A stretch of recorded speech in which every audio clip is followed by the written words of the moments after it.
Multiples of 10. English, Igbo, pronunciation guide. 10,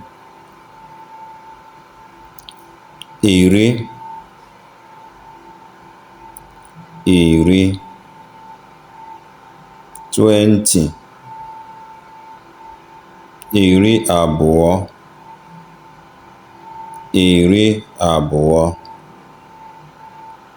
30,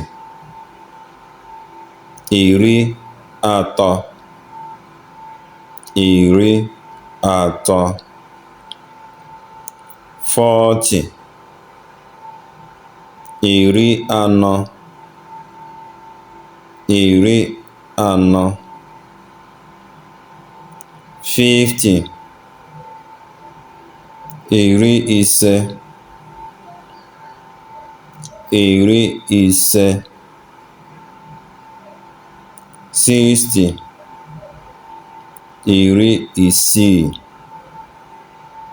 iri isii.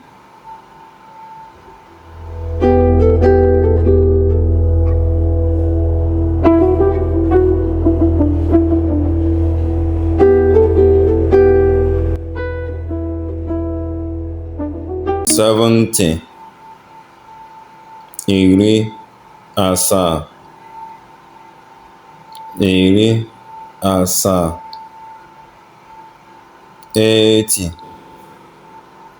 iri asatọ, iri asatọ. 90, iri itoolu, iri itoolu. 100, narị, narị.